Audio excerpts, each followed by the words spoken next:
You wish, what? You wish there was a better term than fool retard?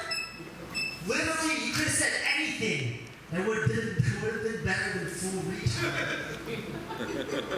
You just walk into mildly smelly rooms and just like, oh, I wish there was a better term for this, but it smells like cunt taco holocaust in here. I wish there was more words in the English language to accurately describe cunt taco holocaust, but it's not. I had another friend, he was trying to describe a pretentious person. And he said, oh man, that guy's so pretentious, he looks like gay Harry Potter. Which is interesting to me, because neither of those two things separately are pretentious. Like on one hand, you got Harry Potter, beloved children's book, loved by many, loved by everybody. Now on the second hand, you have being gay, not as popular as Harry Potter, but still not pretentious. You could take two other things and get them to mean pretentious, like, oh man, you always liked the book, but you never liked the movie? What are you, lesbian Velveteen Rabbit?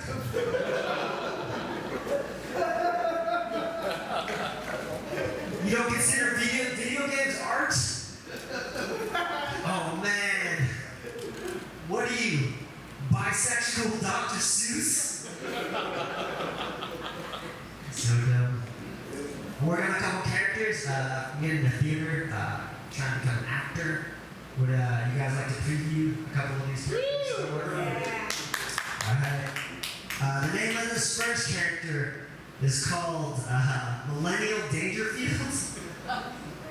Get it? Alright, here we go. Millennial Dangerfield. I wanted to be an Instagram celebrity, but my wife says I have a face for Twitter. No respect. So, the name of this next character is called Guy Who Gets Really Mad When You Don't Agree With His Taste in Country Music. Here we go. Oh, you don't like red Solo cup? Looks like we about to have some Tubby beef. Oh. She's in the front. Let her hear it. If you like that character, you're gonna love this next one. It's called Guy Who Gets Really Mad When There's Subliminal Images and Paintings of Flowers. Here we go.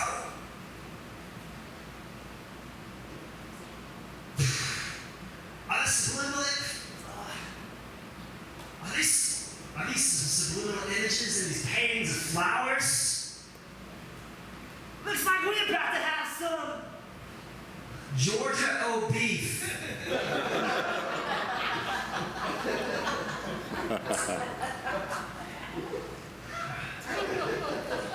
Artsy crowd.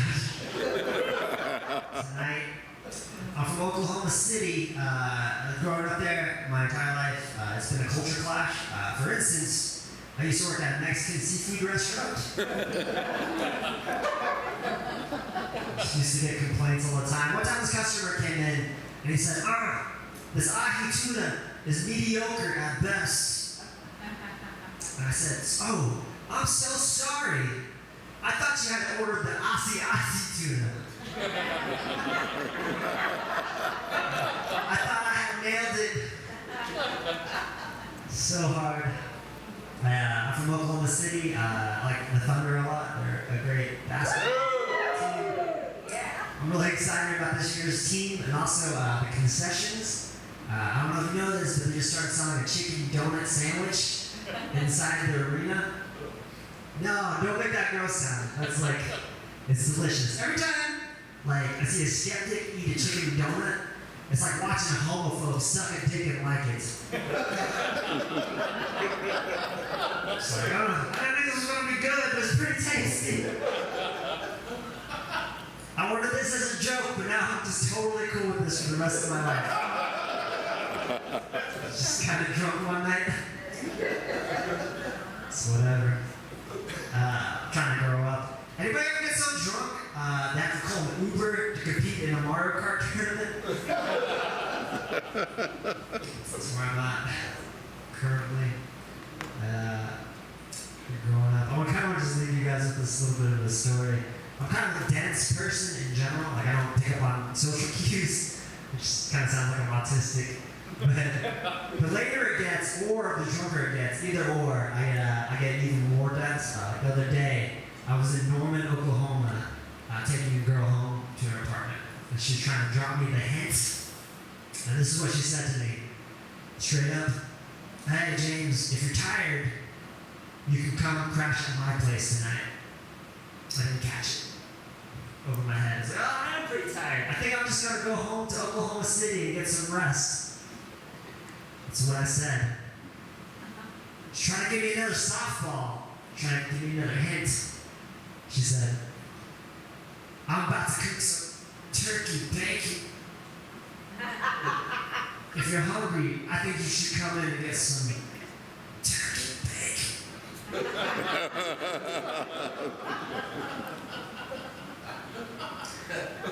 I didn't catch that either. I said, I don't like turkey bacon. It's not as good as regular bacon. Why would I want this?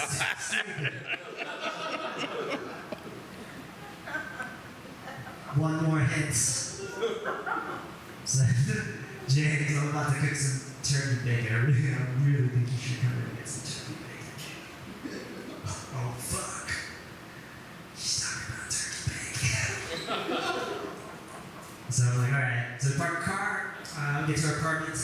I was walking to her apartment, and this is where the story gets crazy and really confusing. This hoe, she just starts cooking some turkey bacon. I don't know what she meant.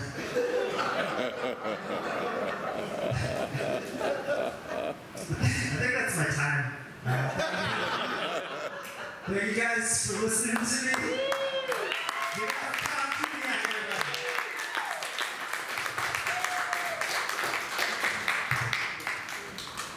James in, ladies and gentlemen. This is the most my name has ever been used, ever, on stage. That's cool. It's better than hearing it on the police scanner. All right. So next up, we've got another great comedian. I've known him for a long time, too. He's regular in Oklahoma City and all over the place. Please give a big round of applause for Mr. Cuff Blue. Come on, you can do better than that.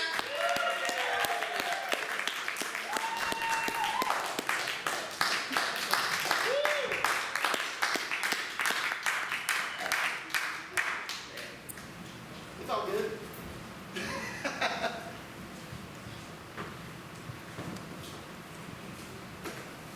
What he's apologizing for. You know his ass is in trouble with DHS because he snuck me out of nursing home again.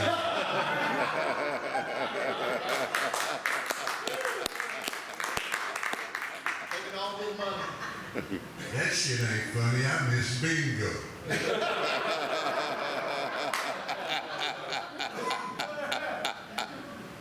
I was sitting behind the nursing home this afternoon. I was smoking a blunt. I was high as giraffe pussy. Think about it. I got time. I'm old. And I'm sitting there thinking, if exercise and walking was good for you, a mailman would be immortal. A rabbit hops everywhere it has to go. Has a lifespan of 20 years. A giant tortoise crawls everywhere it goes. Has a lifespan of 150 years.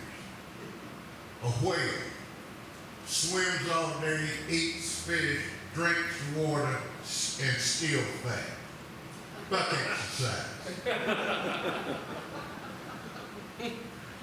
I was riding through Harold this afternoon looking to find out what the theater is.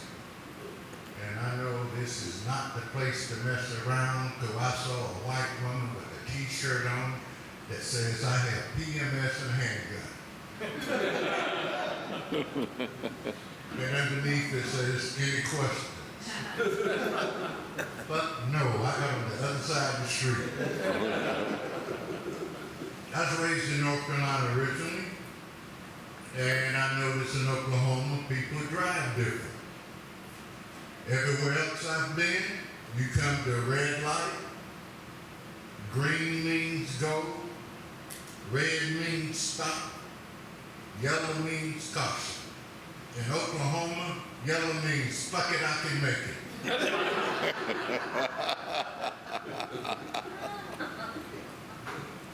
I'm a generic black. I don't sing, I don't dance, I don't have any rhythm, and I'm not hung like a horse.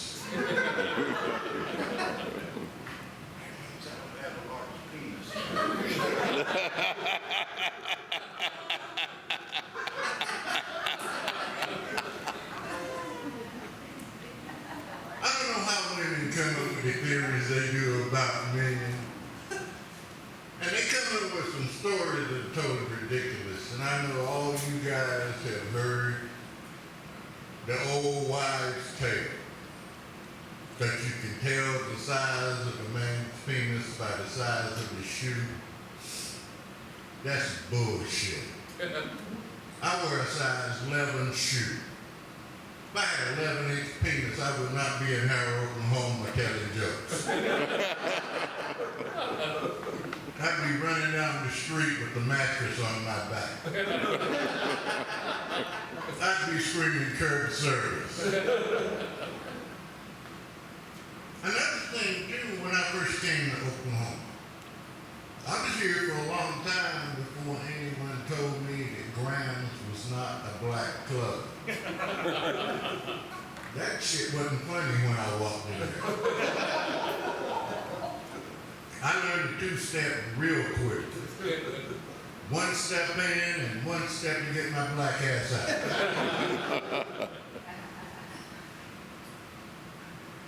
I used to be a school teacher, believe it or not. And the thing about kids today don't believe anything. When I was growing up, parents had a way of teaching you lessons and things that you wouldn't forget. When we were growing up, we had the boogeyman. I was trying to tell this student in class about the boogeyman. He looked at me, wanted to know where his ass lived so they could go by and do a drive-by.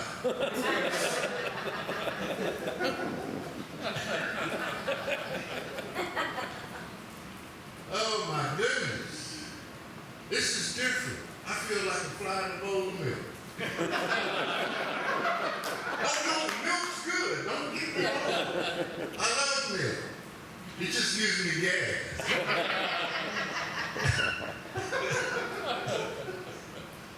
Thank you. Good.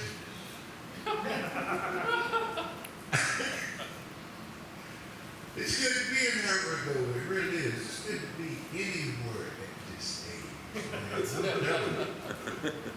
I heard one of the other comments earlier talk about Viagra. That is something that I am not going to touch. One of the symptoms is it can cause blindness. I already don't see well. The other symptom is it causes you to go deaf. So now, at my age, if I want to have sex, I got to go buy a hearing aid and see an eye doctor.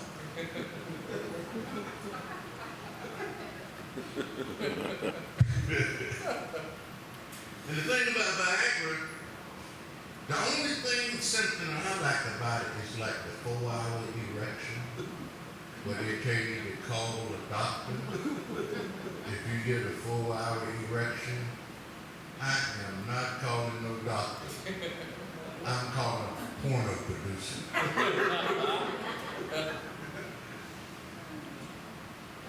Growing up in North Carolina, my dad, I don't know how many of you are parents, but if you got little boys, when you're raising them, you got to teach them how to hold their things when they pee. Because if they don't, when they start to pee, they'll just flop around like a garden hose when you turn the hose and pressure up. So my dad was teaching my brother and I how to pee. He goes, Cutlass, you got to hold it. You got to shake it. You don't shake it more than twice. Because if you do, you're playing with it. He said, if you keep playing with it, two things will happen. You will go blind. Thank God I quit in time. And he said it would make you pregnant. Well, my brother didn't pay my dad any attention, so he kept touching himself and playing with himself. So one time he was touching himself, he heard my dad's footsteps coming. He knew he couldn't leave any evidence because my dad would punish him, so he ran, got a jar, released himself in the jar, put a cap on it, ran out to the field, and buried it in a hole. My dad was watching this. He waited till my brother buried that jar. When my brother left, my dad took another jar with a frog in it, put it in that jar, set it down in that hole. 3 days later, my brother comes back out, digs that jar up, looks up, sees that frog in it, holds it up, and he goes, "Son, you're ugly as hell, but Daddy loves you."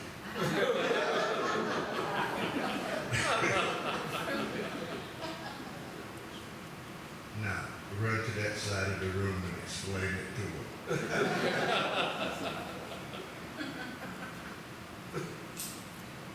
Another thing I noticed about growing up in Oklahoma, y'all are big football fans, OSU fans. I've been here through the good times and the bad times. I remember when y'all hired that black coach, John Blake. Yeah, he didn't do so well. So the people of Oklahoma didn't want to just come out and tell the guy, "Hey, look, if you keep losing, we're going to fire you." So they sent him a subtle message. People of Oklahoma, they did a big white cross on I-35 North.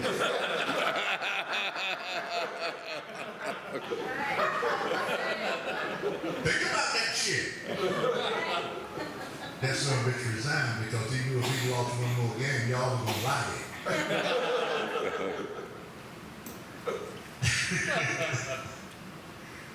Oklahoma. They should change the lyrics of that song. Oklahoma, where the wind comes sweeping down the plain. They don't tell you it to blow all your shit away with it. And another thing too, man, y'all are some of the toughest people I have ever seen. Because when tornadoes come, you fuckers will get in a truck and fucking chase it. That's why you don't see no black tornado chasers. We don't fuck around like that.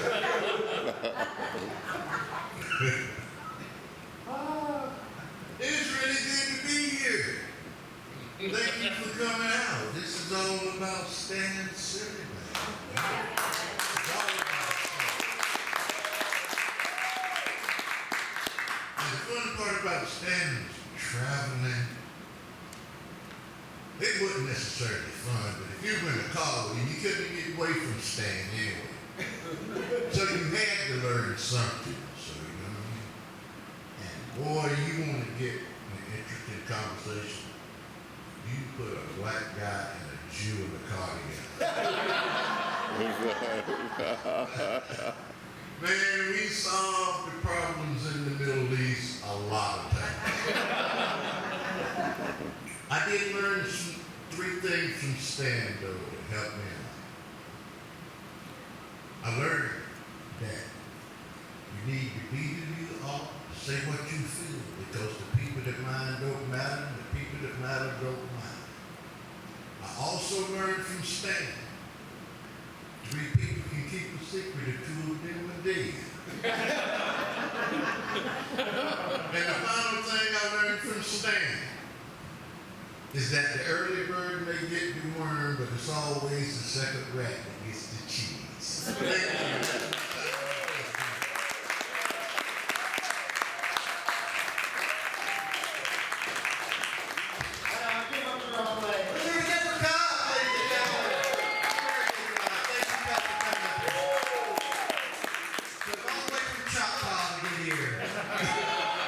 But no, the rest of y'all grown. I got all the way from fucking Norman and shit. Who's the girl the longest, dude?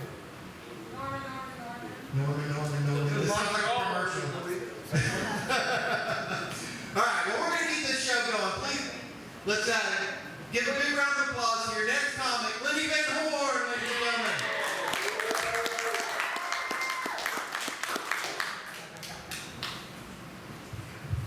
Kyle, everybody. Give it up for him. Putting this on in a stage theater. He told me this fucking place is haunted.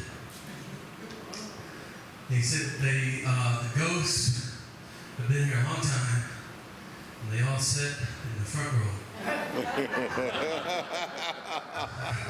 As long as you don't have sex with me, I'm staying here. Yeah, that's not gonna happen. Wow. There is a second person here. We do have a young couple in here. Back here, how you guys doing? Good. You guys go home and do, what is it, Netflix and chill? Awesome. That's lovely. When you're single, it's red box and socks. Just so you know, enjoy your being in a couple. I had a lot of fun. I was one of the earliest people here. I saw a sign in the restroom. It said, "Do not throw anything in the toilet other than toilet paper." But after that, they had to put, "This also means do not shit on the floor." We're worried about being at a place that has to point out not to shit on the floor. Let's get right into it, people. I know you're looking at me, you think this guy has done a lot of drugs in his lifetime. And I have. But, of all the shit I've done some hardcore shit. For whatever reason, I just now got around recently to doing edibles. That's edible marijuana. For the old people who don't know what that is. They make them all kinds of ways, truffles, fucking gummy bears, everything. I've never done these. I've smoked marijuana in my life, but I've never done edibles. I didn't know anything about it. The guy told me, you gotta be patient. It takes a little while to kick in, because it's a little different when you digest it, rather than smoke it. So I got a big container of these big gummy star edibles. And I said, I'm gonna have a really good time tonight. I'm gonna eat these edibles. I had, what movies did I have? I had Never Ending Story. Thought I'd relive my childhood. I watched that, and I can't remember the other movie. But I ate the edible, and I started the movie, and it was like 30 minutes into the movie, and I'm like, nothing's happening. So I said, fuck it, I'll eat a second one. About 45 minutes, I ate a third one. Why are you gasping so hard, man? Have you done edibles before? We should hang out and party. So I ate the third one, and I just was frozen in time. Watching Never Ending Story. I could feel drool like hit my chin. I couldn't do anything about it for the moment. And I just remember just being there thinking how cool it would be to have a dragon dog. I forgot how cool the thing that was. But the thing really fucked me up is my brother sent me a message. I remember the other movie now. I was watching March of the Penguins. After that. I love penguins. Anybody else love penguins? It's cool. This movie, March of the Penguins, though, I'm watching it and my brother sends me a meme. At the same, I thought my brother knew I was high. The meme said, "Do you ever wonder if penguins had knees?"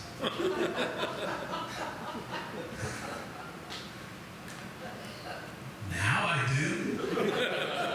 And that really fucked me up. I couldn't enjoy the rest of the movie. Because I'm watching them walk around and shit. I'm like, man, do they fucking have knees? Fucking, I Googled it. They do.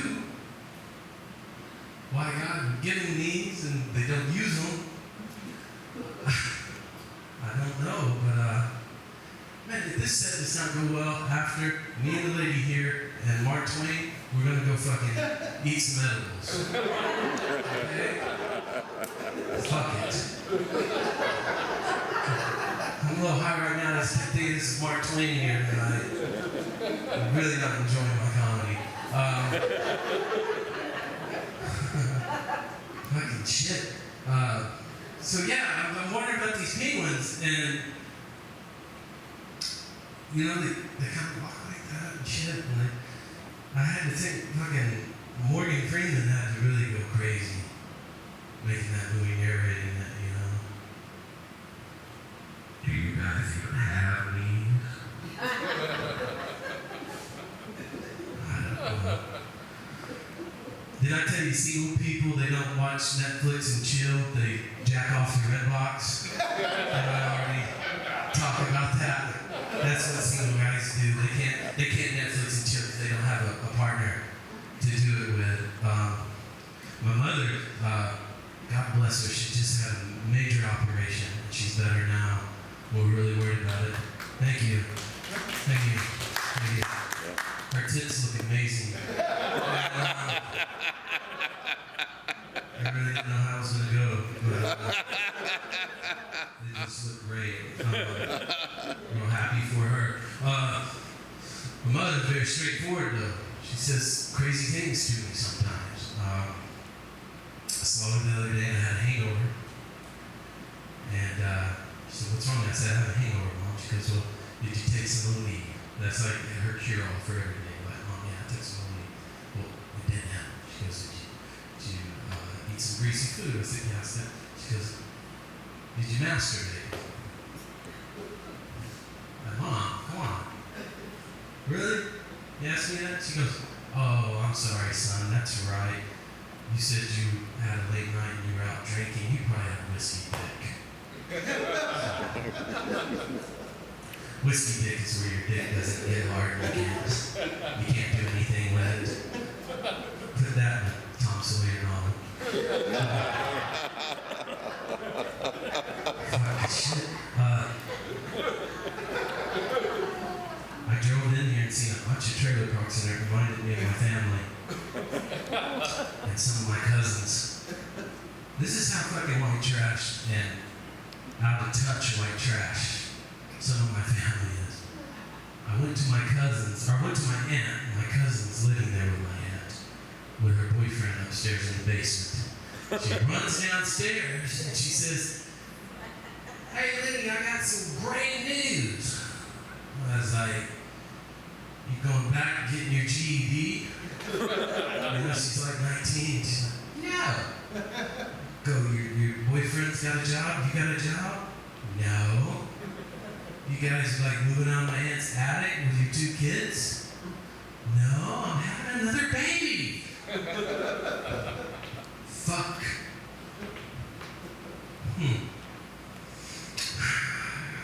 I gotta get a red box tonight.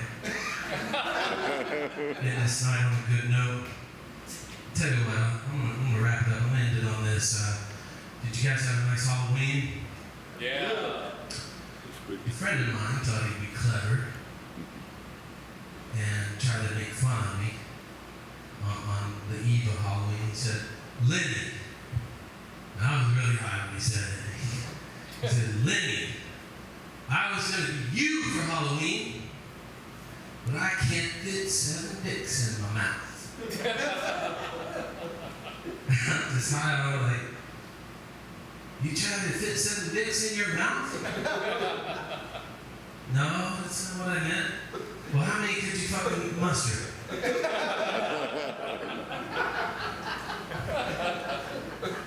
Go get fucked, Lenny. That's my time, guys. Give it up for your host, Kyle. Try to be professional, recenter the mic. Good job. Let's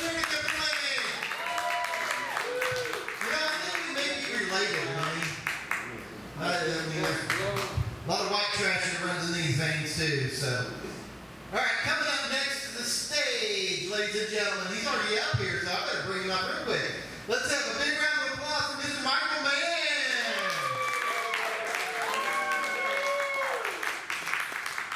Well, hello, how are you? You look wonderful. You know, I can't see any of you, right? Not a fucking soul.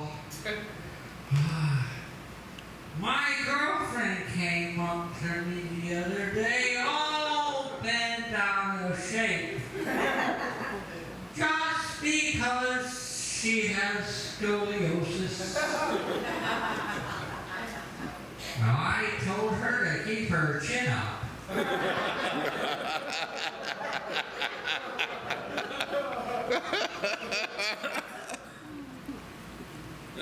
I know what you're thinking. I can see it in your eyes.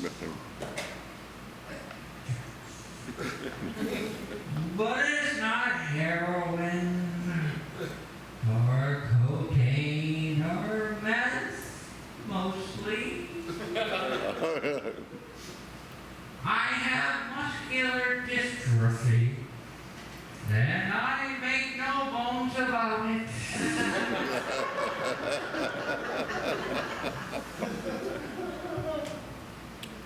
I went to the doctors when I was a kid. There was lots of poking and prodding and getting naked and feeling totally violated and humiliated.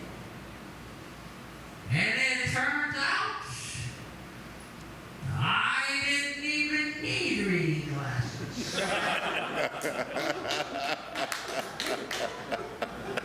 You're the worst optometrist ever. I will tell you this, it's been a bad couple of years. My grandmother died of cancer. My mother has thyroid cancer.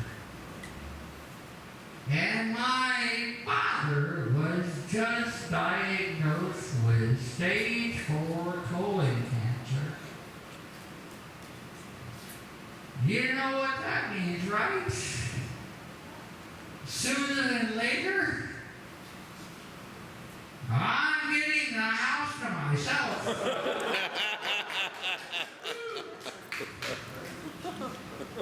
I never said this was going to be nice. Just lying it out, okay?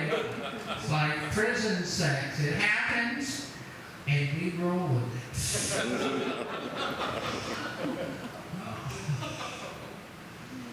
I love Facebook. Facebook is awesome. I get all my news from Facebook, I do. I was reading on Facebook the other day where a brawl broke out at a charity soccer game where all the players were amputees. And I thought that would be awesome. It would look like a giant foosball table.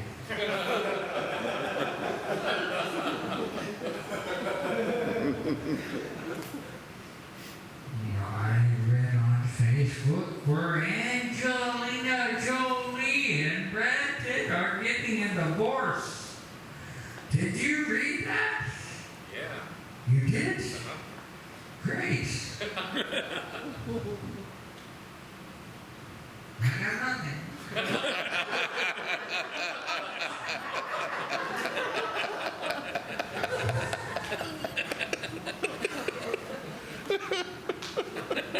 But I think Brad Pitt's gonna get off easy on his child support. I really do.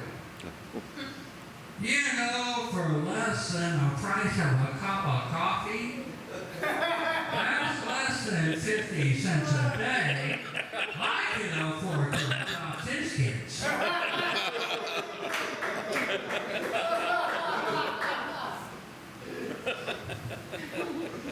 I don't know who did the but you're my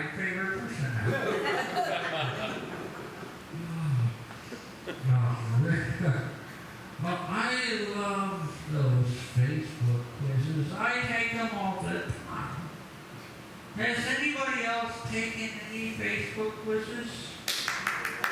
Oh, what's your favorite Facebook quiz?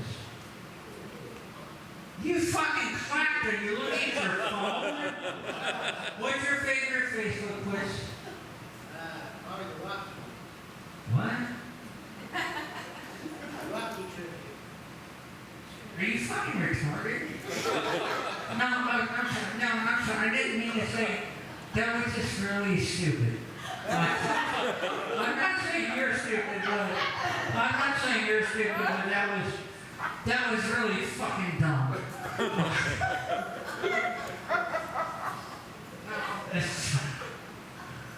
There's so many great ones. I mean, which factual character are you? Are you Natalie or Tootie? I'm a Tootie, of course. I took one the other day.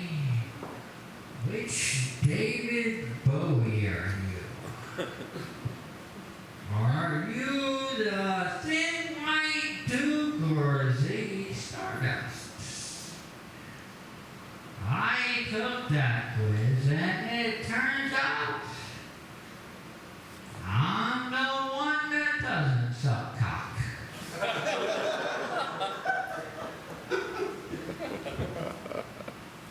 But then I took the Twilight quiz. And it turns out maybe I do.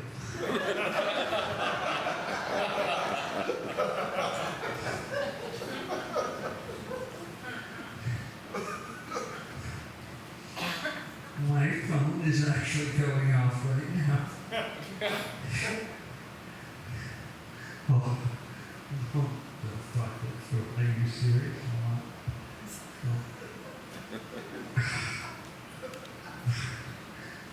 You sent one dick pic and they go, I'll give you a look.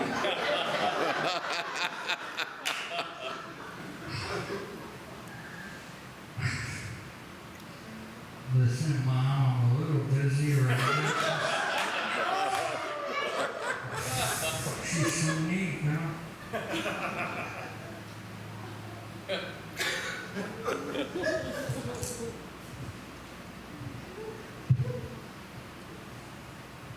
I read the other day where they had found a fetus that had been in a mother's womb for 40 years. And my mother thought I would never move out.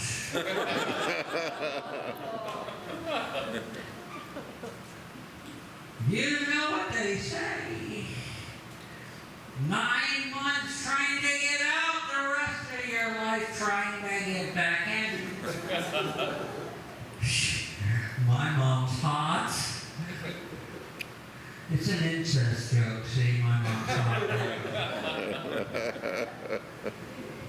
I can spoon feed this, I don't give a fuck. You gotta feed it. I think my girlfriend may have herpes. But who doesn't like playing with bubble wrap?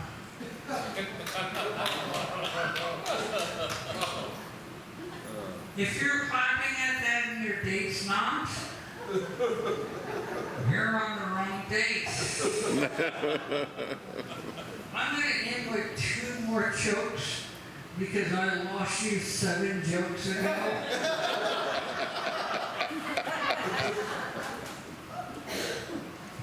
So I think you guys like offensive material, do you? Yeah. Are you an offensive kind of crowd? Have you ever been offended yet? Fine. Fuck you. Here it goes. Okay. I used to film porno movies when I was young. Don't get me wrong, nothing weird. I was just a cameraman.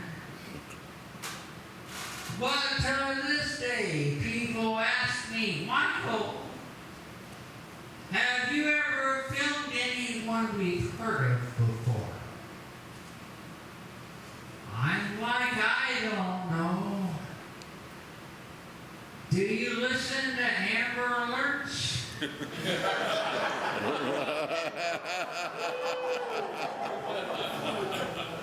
You were telling that joke tomorrow to your friends? Screw you, you know you are, you know you are. Oh, trust me. Okay, I'm gonna end with this.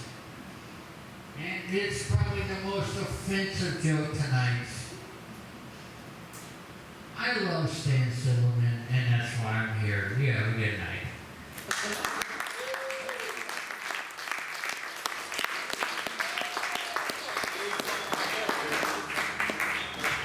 Let's do it again for Michael Mann, ladies and gentlemen. You know, I'm getting ready to bring up Brian. It's kind of weird tonight. I've noticed something. Throughout the night, there has not been a lot of Jew jokes. Why is that? I remember working with Stan a lot, and especially when I first started writing. And I told him this joke, and he thought it was funny, so I thought I'd share it. I don't like dating Jewish women. For one thing, they don't like eating German food. They freak out every time I tell them I have to stop to get gas. And they won't do it in a boxcar. So, Stan liked those jokes, I'm sorry. So right now I'm going to bring up your last comic of the evening, and then we're going to come up and tell some stories about Stan. So let's have a big round of applause for your last comic of the evening. Very funny man, Mr. Brian Silliman. Thank you. Let's hear it for everybody you've seen perform tonight. James Curtis mentioned that he's dressed like an auctioneer, so at the end of the show, we're going to bring him back up here and we're going to auction off Cuff Blue.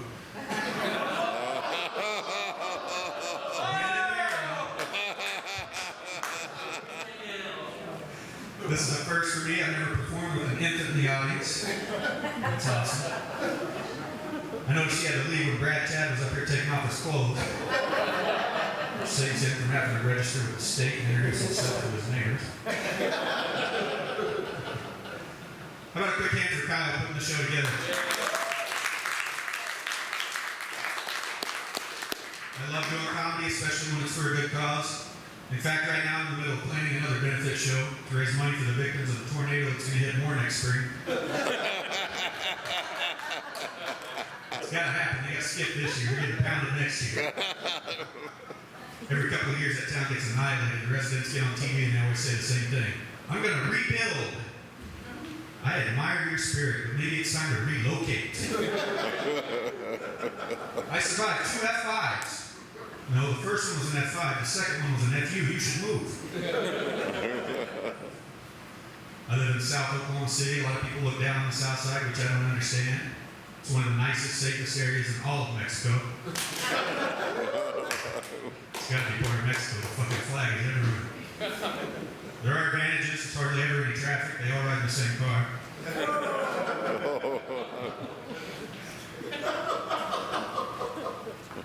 He's from the South Side too. He knows. Had a birthday recently. Some of my friends took me out to celebrate. Took me to a place you may have heard of, the Red Dog. Yeah, that's a classy joint. While I was there, I went to tip one of the dancers. She's wearing this little black thong. Across the front in silver lettering was the word spoiled. As she got closer to me, I realized the panties weren't lying. Something had definitely spoiled over there. They wanted her to turn around to check the expiration date on that thong. Like I said, I just had a birthday. Seems like the more birthdays I have, the more I miss being a kid. Life's so much simpler when you're a kid, right? I went out to eat with my brother and his family a while back, and as we're in the restaurant having dinner, my 8-year-old nephew leaned over and farted really loud. Then he and all the other kids at the table did this. Thumbtack! Isn't that beautiful? In a kid's mind, you can shit your pants during dinner in a crowded restaurant. As long as you put your thumb to your head and say thumbtack, you can't be blamed. Wouldn't it be awesome if that translated into adult situations? Hey, sweetheart, we really need to talk. I missed my period. Don't talk! No offense to the baby. If I could go back to being a kid, I'd want it to be when I was a kid, back in the 80s and 90s. I wouldn't want to grow up in today's world. Because let's be honest, for the most part, today's kids are a bunch of soft, lazy little pussies. It's true. I remember a time when you actually had to leave your house in order to get bullied. You're getting bullied online. Well, boo-hoo. How about you turn off that computer and go outside, you fat little crybaby? If I had to read your constant status updates about One Direction, the new Hunger Games movie, I'd want to kick your ass too.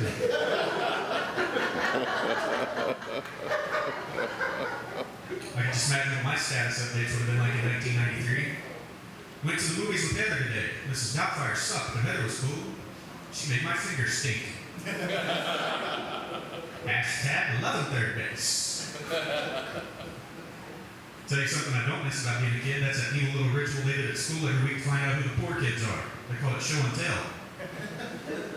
Teacher would call Tommy in the front of the class. Okay, Tommy, show the class what you brought and tell us all about it. Well, this is a die-cast model, exact replica of a 1953 Corvette. The doors open and everything. You can't buy these in stores. No, your parents have to be executives at General Motors to get one of these. Hey, Tommy, check this out. This is a xylophone made out of beer bottles. You can't get these in stores. Your parents got to do a lot of drinking to get one of these. Guess what, class? Next week I'm bringing headlights. Don't worry, I'll have enough for everyone. Kids today have it way too easy. They've actually got toothbrushes now that play music. Have you seen these? They play music for 2 minutes to let you know how long to brush your teeth. Now, is it just me, or is that not a great idea for condoms? Right, guys? Sometimes you gotta let her know right up front how long she has to get there.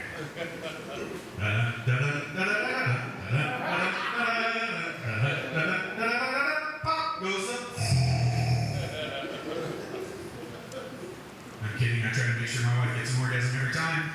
Now that I know that that's apparently important to her. When I was younger, I thought sex was a race. It was damn good, too. I was undefeated. You guys are fun. Before I go any further, do we have any cops here tonight? All right, good. Let's talk about those assholes for a little while. Honestly, I don't have a problem with cops in general. There's really only one that I do have a problem with. That's the one that pulled me over 2 years ago on Christmas Day on the street that I live on. And he came to the window and said the same thing he always said. Sir, do you know why I pulled you over? I said, I have no idea, officer, but I'm kind of glad you did. I have a possible crime to report. I just spotted a weird-looking green guy and his little dog casing the neighborhood, and they appeared to be hell-bent on stealing Christmas. But some of you laughed at the Grinch from Scotland, quite funny at all. He just looked at me like I was retarded. He then proceeded to explain to me the reason he had stopped me is the posted speed limit on my street is 25 miles per hour, and apparently he clocked me doing 31. I said, come on, man, you cannot seriously tell me you have nothing better to do on Christmas Day than to set up a speed trap on my street. Well, there are at least 4 houses that I know of on this street alone that you can go to and buy drugs. And I'd be more than happy to point out 3 of them.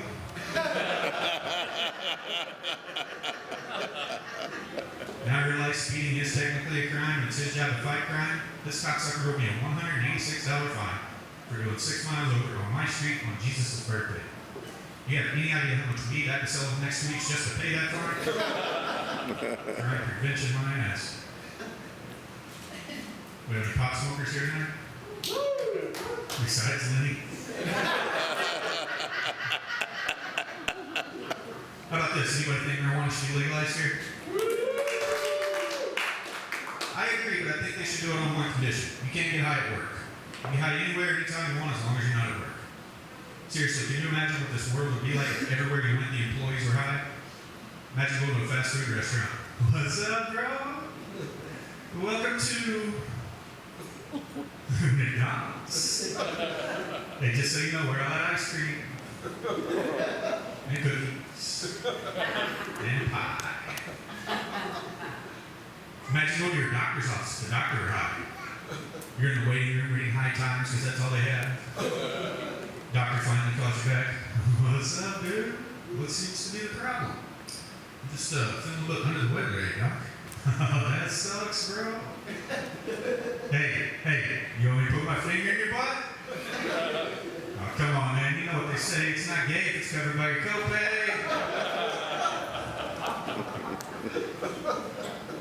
I don't even like going to the doctor anymore. That's another thing that sucks about getting older. I'm getting to that age where they always want to do that finger exam to you. That's really awkward for guys. And ladies, I know, I get it. I'm sure your annual trip to the coochie doctor is no walk in the park. But to be fair, when you're getting your exam done, it's probably not the first time you've had something in your vagina. Maybe I'm old-fashioned, but I don't go around putting stuff in my pooper, so I'm at the doctor and say one time it happens. Which makes it kind of awkward. I have found a way to make it less awkward for me. That's by making it as awkward as humanly possible for the doctor. So here's what I do. When it's exam time, I wait till that doctor's knuckle deep, and I turn into Tickle Me Elmo.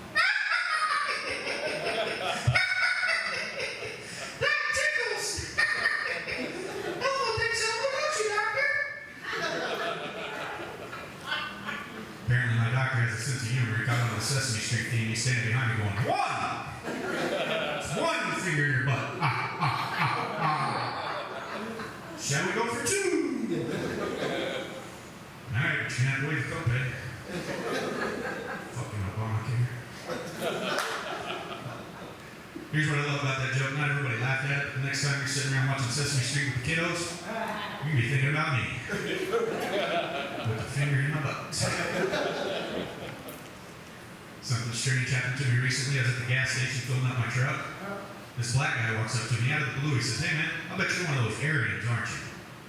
I said, "No, what makes you say that?" He said, "Well, you got the shaved head and you just look racist." I couldn't believe it. This guy thinks he knows something about me by the fact that I'm bald. He thinks he can tell what kind of person I am inside because I have no hair. It pissed me off. And I was going to give him a piece of my mind, but I was too busy hiding my wallet. I'm kidding. I know not all black people steal shit. A lot of white people do. I actually got mugged by a white kid one time. First I thought it was a joke. He came up, pulled out his gun, he's like, "Yo, dog, give me your wallet." I was like, "Dude, turn your head around and pull up your pants and run along before you piss me off." He said, "No, man, I'm serious. I'll pop a cap in your ass." So I reluctantly give him my wallet, and then it dawns on me. I just got crackerjacked. That was for Dr. K. He knows that stupid fucking joke.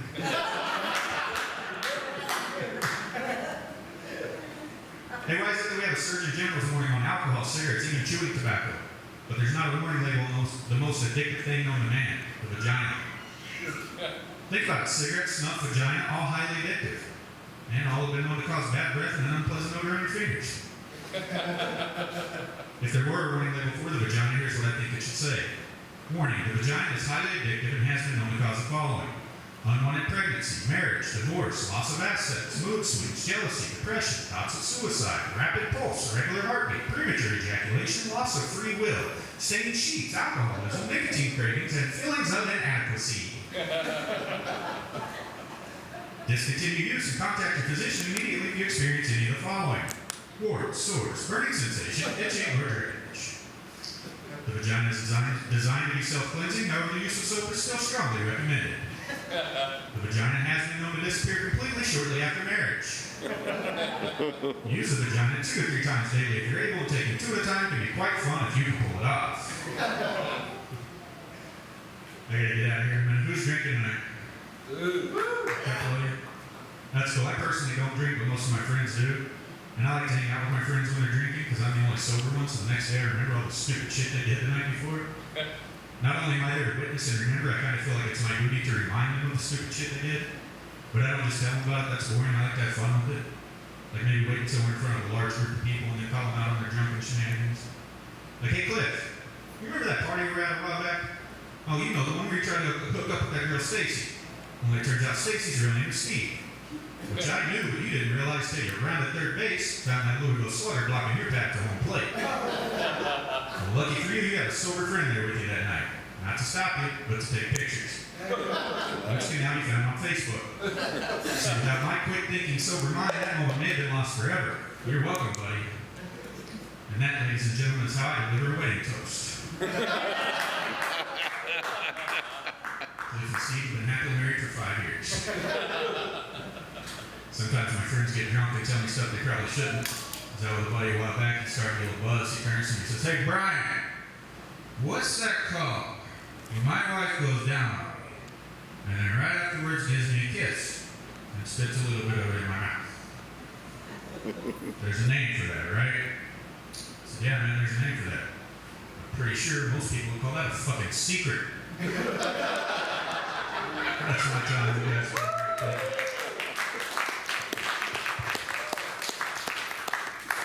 Kyle Kubiak. Alright, thank you, Brian. Let's hear it again for Brian. And I'm going to list off all the comics, but man, there's a lot of them. Give it up to all the comics you saw tonight. And they did it for free, and they didn't bitch too much, so that's pretty awesome from comics. So right now, I would just like to ask all the comics or anybody else that would like to come up and say something about Stan to come on up here now. Yes, like I was telling his daughter earlier, Stan meant a lot to many of us that are doing comedy. We've either worked with him a lot or something. I personally bought this shirt because of Stan. I saw it on the clearance rack, and always remember that joke he would do about wearing the checkered shirt to retirement centers, so that when they were done, if they weren't laughing at his jokes, he just bend over and they could play checkers. But that was one of my favorite things about Stan. He was always there, and he was always coming out here to Hera. I know he did several shows out here with us for the cancer walk that we did. And I always appreciated that because I know that he was going through this stuff too, and he was always willing to donate his time and everything. So, real quick, guys, before I hand the mic over to y'all, I would just like to give you the money we make tonight. It's not a lot, but hopefully it'll help y'all out some. So, and we also hope that y'all play part of our comedy lives. We want to keep y'all in our lives because y'all mean a lot to us. So, here you go. So whoever wants to go next, come on up. Push the red button, James. Thank you. Okay. I never realized until after Stan passed how much he and I had in common. I mean, we both have a daughter that's an only child with no kids. His daughter works at New York University. My daughter graduated New York University. And Stan and I both shared a love for sports and for parody songs. And on that note, I've written one for him. It's a cappella. I'm going to need your help on this, but y'all are going to know what to say when I put the mic. You all know this song. Are you ready? Ready. Who can make a rainbow into a plaid shirt? Make you laugh so hard that your prostate will hurt. The silly man. The silly man stare. The silly man stand because he mixes it with love and makes the world feel good. The silly man wrote many, many books ever since the age of Aquarius. The topics of these are various. He thought some of this was hilarious. All right now. Who can take his good hand, cup it in a ring, cover it with lipstick and do some nasty things. The silly man. Oh, the silly man stand. The silly man stand, cause he mixes it with love and makes the world feel good. And the world feels good cause the silly man thought it should. Thank you.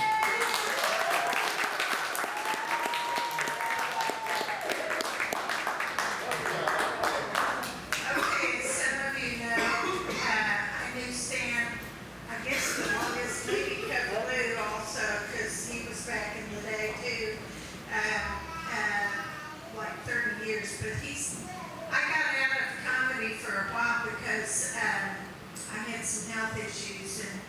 And so I found out I was going to have open heart surgery. So I thought, well, what the hell, I'll go to a cigar bar and drink and listen to comics. And so I went there, and Stan was performing, and so he pulled me aside after the show, and he said, "You got to get back up there." And I said, "Well, I've been away for a while, and my health is kind of iffy. I've got to have open heart surgery next week." He said, "Doesn't matter. I've got radiation stents." He said, "You just got to get back up there.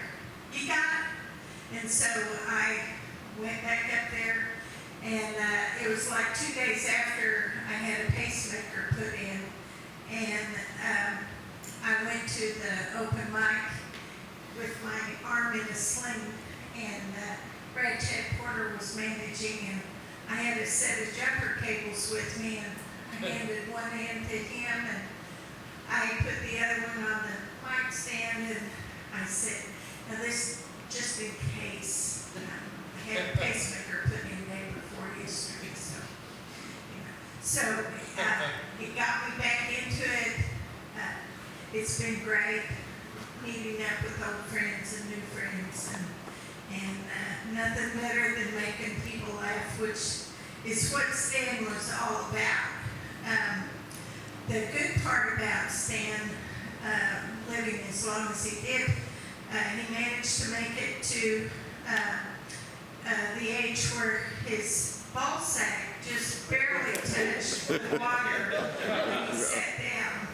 And I think it was Lenny that said at the funeral, Lenny said he had the cleanest ball sack in the business. Now, I don't know how Lenny knew that. But Stan was a wonderful guy, and we miss him, and he's always in our hearts. Thank you.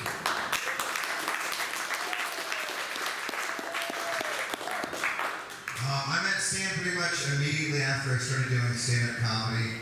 He was a friend to anyone interested in comedy. He was super supportive, never a kind word, just the most generous and kind and considerate person I've ever met. And just to sort of illustrate that, I was at the Looney Bin shortly after Stan's passing, and we were all sort of reminiscing. And Terry mentioned, if he were here right now, he'd be ordering as usual an egg roll and pineapple juice. Every time he was there for like 20-something years, an egg roll and pineapple juice. And I said, "Terry, I don't know if you know this, but pineapple juice makes your semen sweet and palatable." That's a sex thing with Stan for the post show. That's how considerate and kind Stan is. I think we all remember that tonight. Holy shit. I started doing comedy about 10 years ago. It's been 10 years. I should be funny. And, the week before I had the guts to try it, I went to the Looney Bin.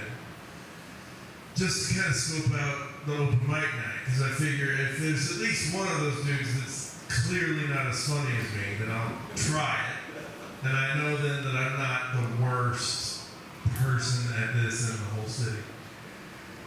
And here I am, so that's how that turned out. I go in, and I sit down, and I have no concept of what live comedy is, or no concept of how a comedy club works, or how it runs, and I'm just watching this unfold.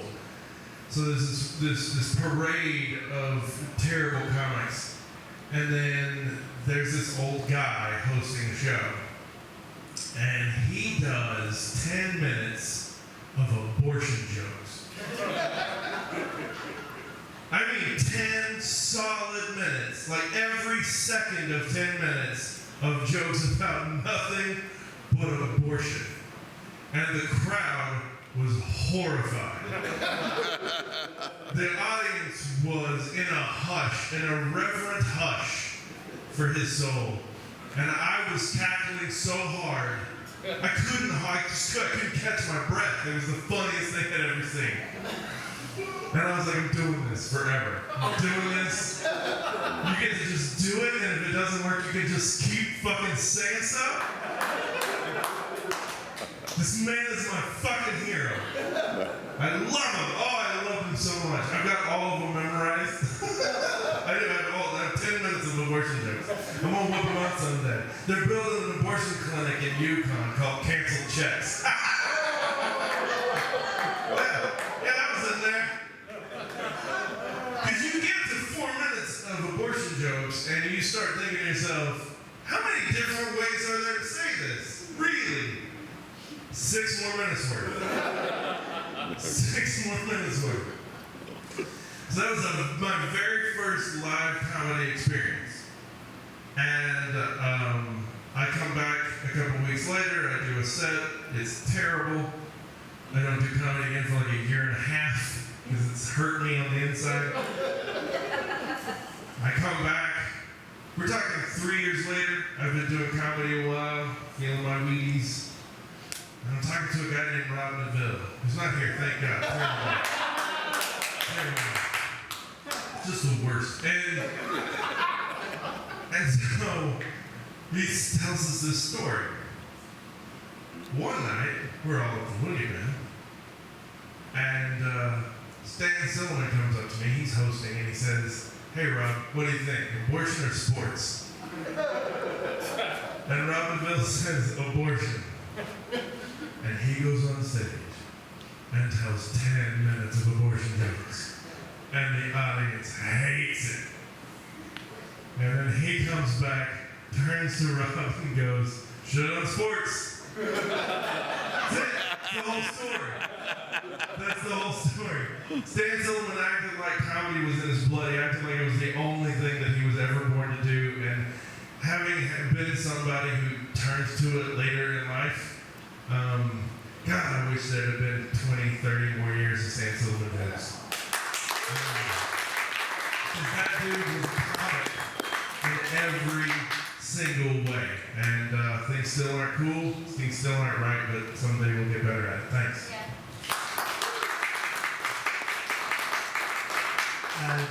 I hate following Brad during comedy shows and here when we're telling Stan Silliman stories. Like Brad, I started 12 years ago. The very first night I ever did, Mike was at the Looney Bin. Kyle was the MC. I think I did a minute jokes. Yeah, that was about a minute and a half. Yeah, and I got off stage, and Stan was the first person to greet me, and he was always very kind. We were so much younger back then. I was 24, he was 108. We were just babies back then. And comics, we're a grim bunch. Especially like in Oklahoma City, there's only so much opportunity to go around, only so many shows. And we can do a lot of backbiting. We can be terrible. We can be shitty. But Stan was always above that. He was the best of what a comic should be. Creative, funny, kind. He was the best of us. And I don't know. It's weird that he's not here with us anymore. And I love him. He was the first person who kind of welcomed me into the community. And I love him.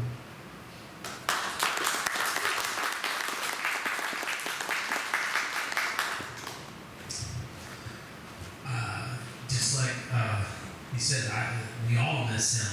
But I really feel like we're going to get to see him again really soon. Somehow he's going to come back and kick Dr. K's ass for that fucking thing he did earlier. So I'm pretty thank you, Dr. K, for summoning him back. Even if it's just to kick your ass. You know, I had a lot of fun when he was saying that, sticking my head back behind the curtains hiding. But no, this isn't about Dr. K. It's about Amanda Carey. What happened to her? No, she said something about me jacking Stan off earlier, so I didn't do something. No, Stan, thing about stand-up that I found out as I started doing comedy was some weird magical way he managed to keep tabs on all of us. And not just these guys on stage, like 50, 60 people. He was always contacting us, always, how's your show going? You know, I seen you do this thing the other night. You could do this better with it, or keep it like that. And I would share these stories with other comedians, and they would tell me, you know, he contacts me too. And not just people that have been doing this like 30 years, like Brad and Spencer, but even like, you know, the people just not doing it like for a month. And I always thought that was pretty cool, and I hope I can somehow do that if I'm doing this for a long time. But I just thought that was cool how he always checked on us, like we were his weird comedy kids. And when I look here and think this is his legacy, I don't want to die too.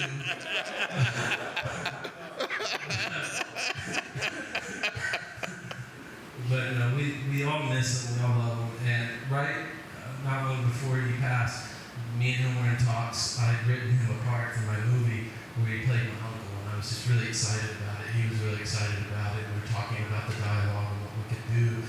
And that's not going to happen in that form now, but I'm really happy. I talked to O and Silliman a while back. I'm going to get to use some of the old footage from, I think, Laughs. And I'm going to incorporate that somehow, because I really like to have something for us just to keep, you know, remembering Stan years to come, even if it's my last movie.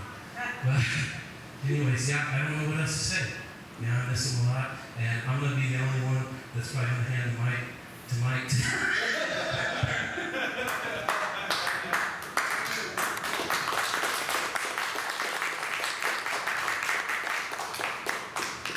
I gotta tell you right now, I feel like Stan would be sitting right next to me right now. Because neither one of us could get up these goddamn steps.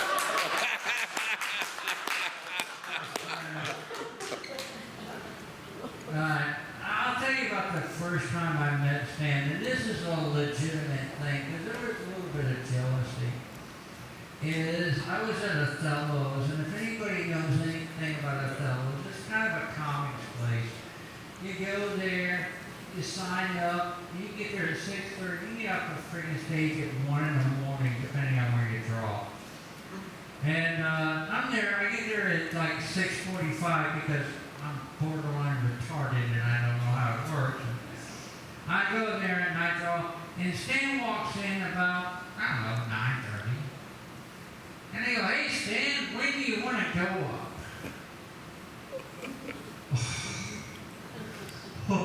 The hair stood up on the back of my head, and I thought, who does this old son of a bitch think he is? The fuck does he think he is? But I tell you what, I listened to him that night, and I talked to him that night, and I found out exactly who he was. All right, when you listen to that man on stage, he was funny. He was thoughtful. He was insightful. But more importantly, when you talk to him off stage, he was a real person. When he spoke to you, he wasn't bullshitting you. He wasn't giving you a hand job. Trust me, no one wanted it.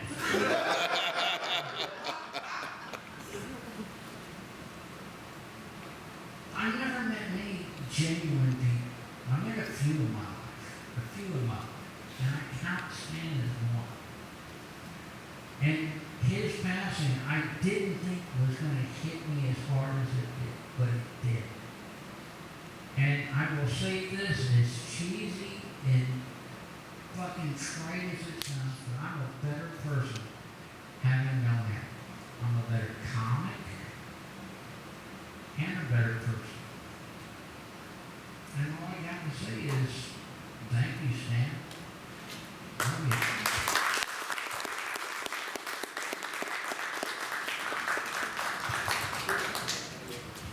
Take some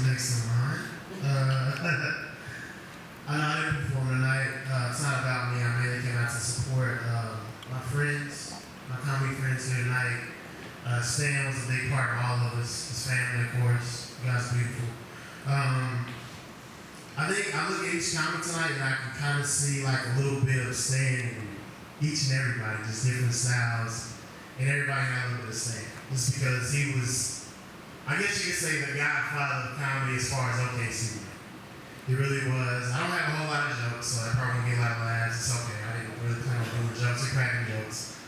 But I called him Stan the Man. He was pretty much like a father to me, pretty much, coming into the whole thing. I've been doing this for, believe it or not, 6 years. I didn't perform tonight because I'm not funny.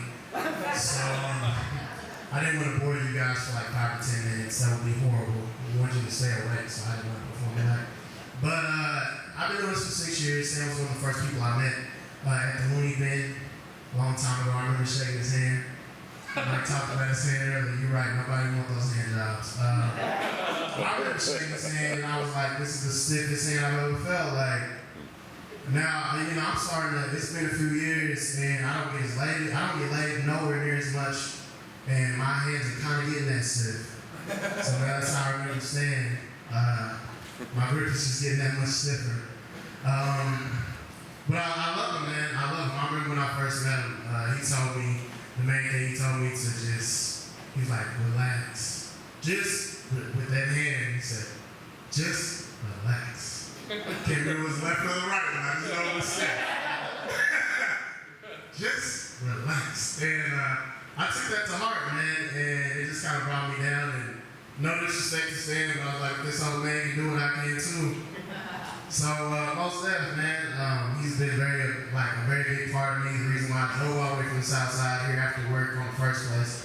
Everybody knows I kind of try to hide in the shadows like Batman. I don't try to come out that much because I'm Batman. I hide in the shadows.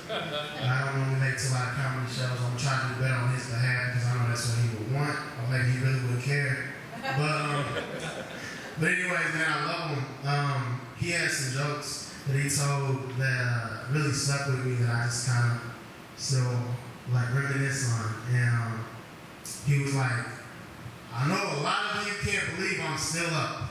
And like, whenever I'm lucky enough to have sex anymore, especially when I'm highly intoxicated, I'm imagining that woman's thinking the same thing.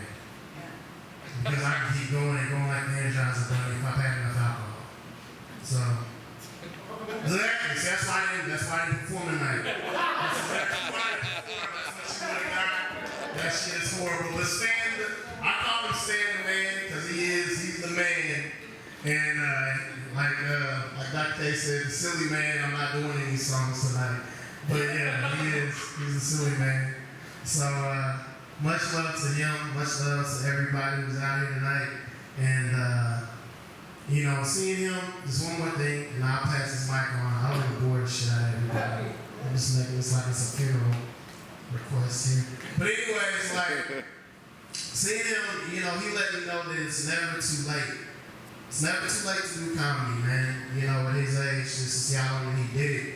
I'm 28, and sometimes I get times when I still want to throw in a towel when I look at how long he's done it and how long he's stuck in there. And it's just encouraging to me. But sometimes too late isn't always the best thing to hear, especially if your girl's pregnant. And you know the baby you want it. But anyways, much love to Stan. Thank you very much. Much love. And I guess I'll just pass the mic over to whoever else wants it. Thank you.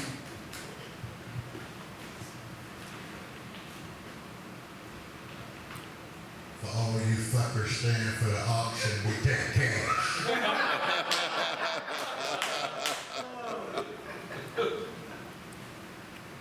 When I met Stan, there was no internet, there was no Facebook, there were no iPhones. I had a head full of hair. And my beard wasn't growing. So that was a long time ago. But one thing that everyone up here knows is that Stan cared. It didn't matter how long it had been since he had seen you. He always had something nice to say. He was always encouraging. And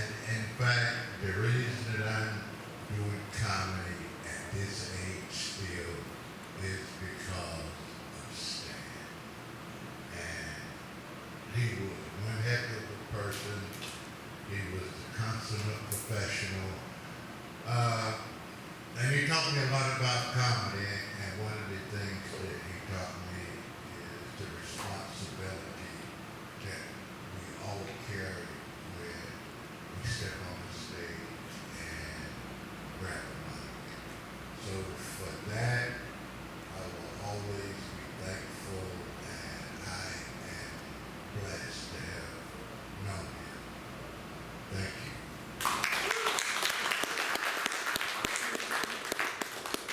Okay, I think everybody's. Want to say something, Brian, real quick? There's not much left to be said. I mean, obviously, Stan was a great man. It meant a lot to all of us, not only as a person, but as a comic. He taught so many people so many things. Like most everybody has said, he was at the club the first time I did an open mic. And we were kind of on the same rotation. At the Looney Bin, you can only go up every 2 weeks. So we were kind of stuck on the same rotation. And the first 4 or 5 times I did open mic, I did the exact same set. So then I came up there one night and I was super excited because I had this new joke that I had written. So I go up and do it, and it bombed. Nobody laughed. So afterwards, I go and I'm sitting down, and Stan comes up and he says, good set. And I said, well, they didn't really like the new joke. He said, well, I have a general rule of thumb. You do a joke 3 times before you throw it away. And if it doesn't work after the 3rd time, then you get rid of it. But in your case, I think 1 was enough.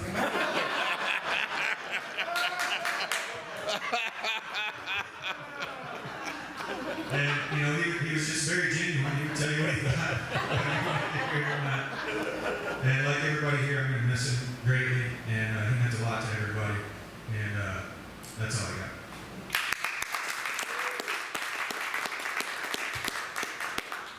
I used to do these weird, like, one-nighter corporate shows with Stan in, like, small towns.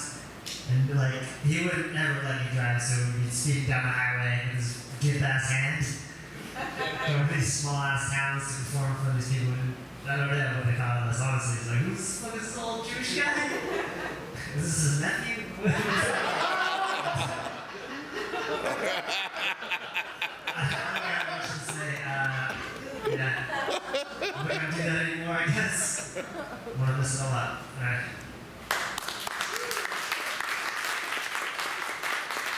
Okay, real quick, I just want to say thank you. Thank you to all of y'all. I really appreciate the comedy community coming together like this for such a great man, because he was. And we appreciate our time with him. And we appreciate y'all for coming out and supporting this. Thank you. And we hope you continue to be part of the comedy family that Stan helped create in Oklahoma City. Yeah. So, I would like to say right now, we're gonna wrap this up and get out of here, but I would like to do a show every year, a tribute to Stan every year. If we want to, we can make a college fund donation thing or something to some school of arts or whatever, the synagogue, I don't know. We're buy a Jim Beam collection. There we go. So, thank you all again. Thank you to all the comics. It does mean a lot.